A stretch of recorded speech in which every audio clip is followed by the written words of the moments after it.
Hi, my name is Caroline Liddick. I'm Ryan Weller. And we're here from Telltale Games, and fans have been wondering what's next for us here. Just a little bit. They've been asking a few things. Yeah, so I think we have some updates for the rest of 2017 into 2018, right? We do, and I am so friggin' excited, especially with what we're doing here at Comic-Con. Yeah, let's just roll right into the first one. Let's just get to it. Yeah. I told you I'd see you again, didn't I? You and me, we're two threads in the same stitch. You see, I met some inspiring people out here. Made some new friends.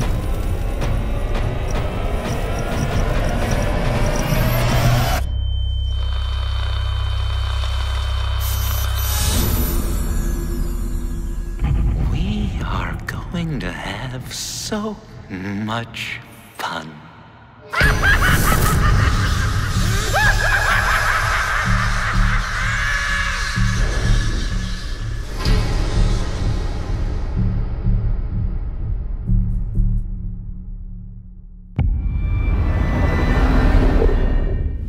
With season 1, we had the challenge of finding out how far we could take Batman and bend it before it breaks. We found out that you could bend it pretty far.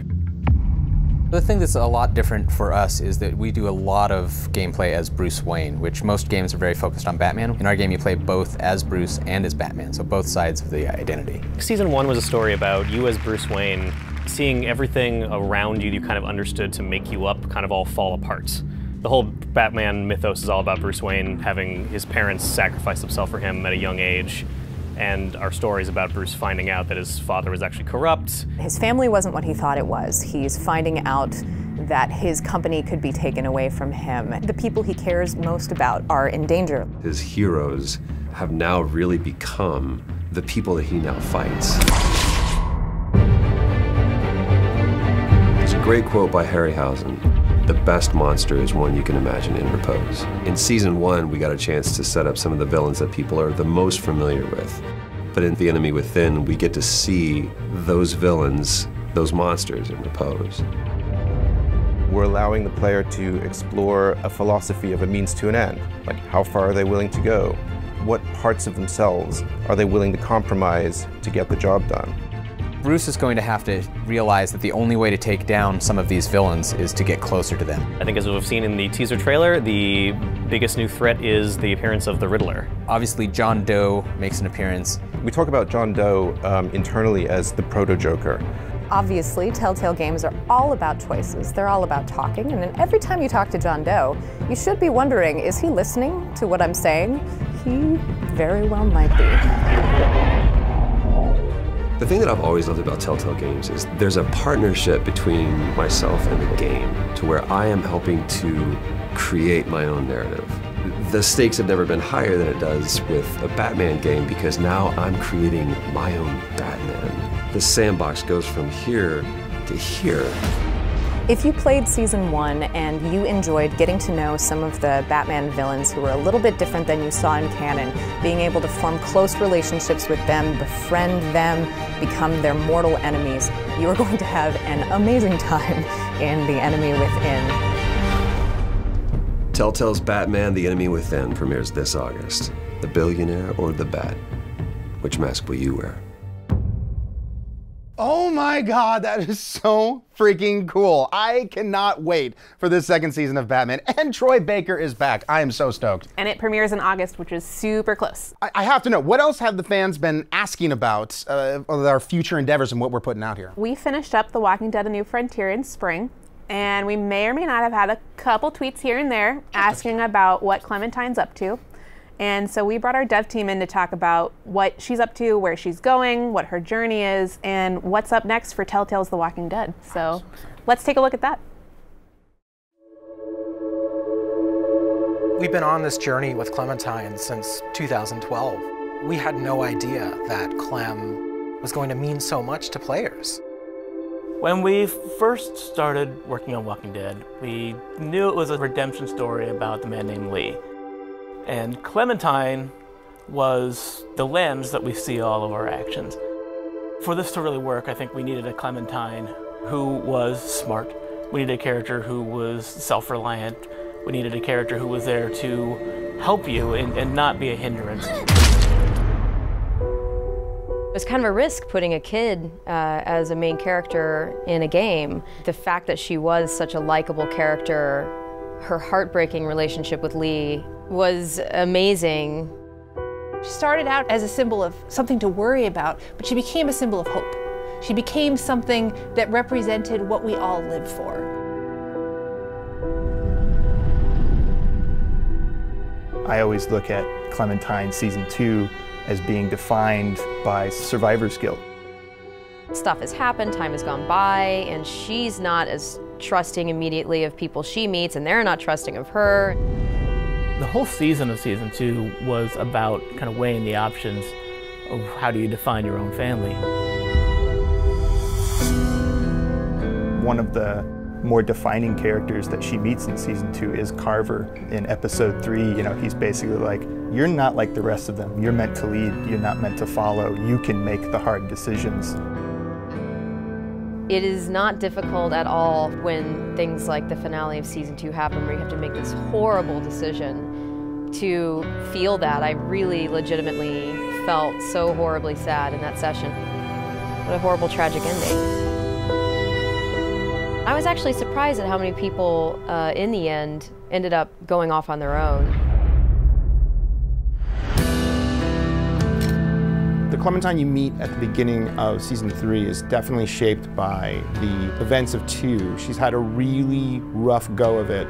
Those that do survive generally tend to be those that have withdrawn into themselves and found internal strengths to kind of deal with the horrors.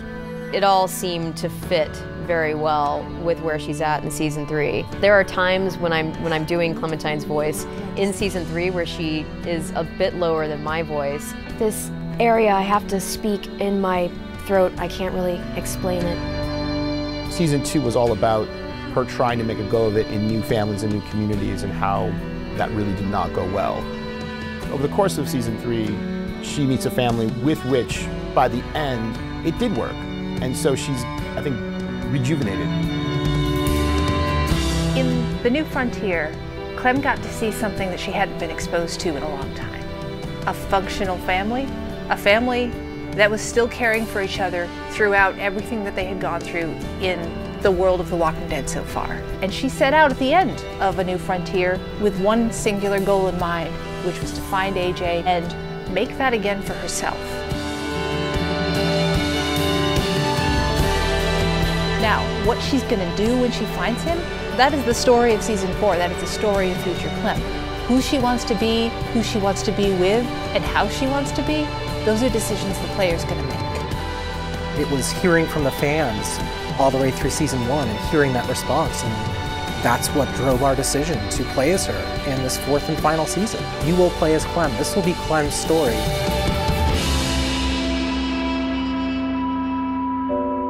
It's gonna be an amazing experience. Thank you all so much from the bottom of my heart.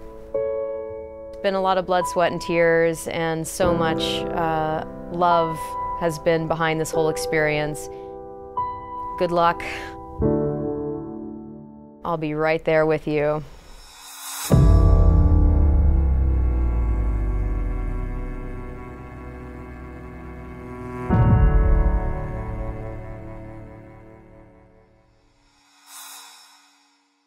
Wow. 4th and final season. That's crazy. That was insane. I mean, it's been quite a journey from the 1st season to the 4th season. It has. And I'm so excited to play as Clementine again. She's such a badass. So in 2017, we have Batman: The Enemy Within premiering. Yeah. And then in 2018, we have Walking Dead premiering. Mm-hmm.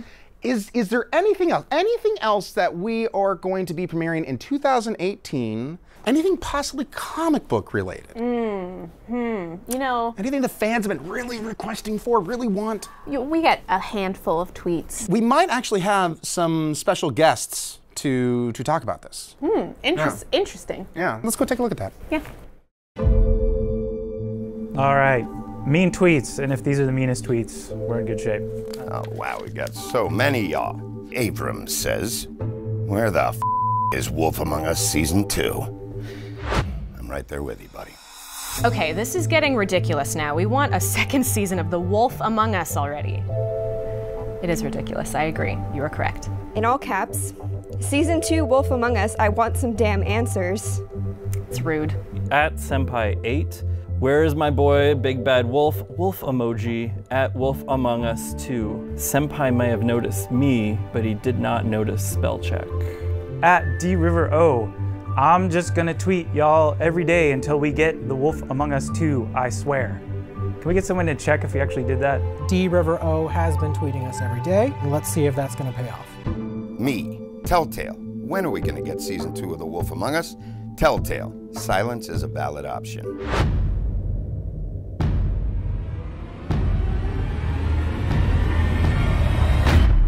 Okay, Mundies. You've been bugging me for 3 years. Where's Season 2? Where's more Wolf Among Us? Well, it finally paid off. Congratulations. Season 2, 2018.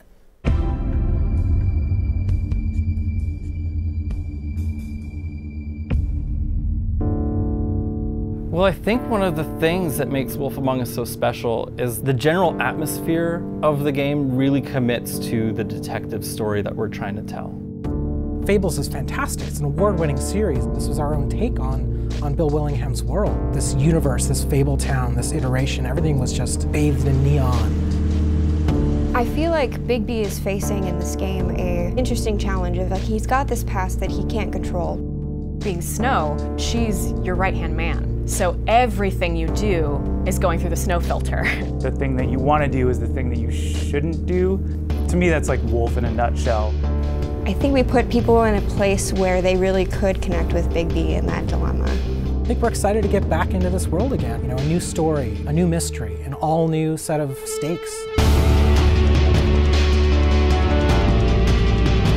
To the fans of The Wolf Among Us, I can't thank you guys enough. Thank you for your patience. You're getting Wolf Among Us Season 2. Telltale fans, this is going to be for you guys. This is happening because of you. I'm just really happy that we get to be able to do this.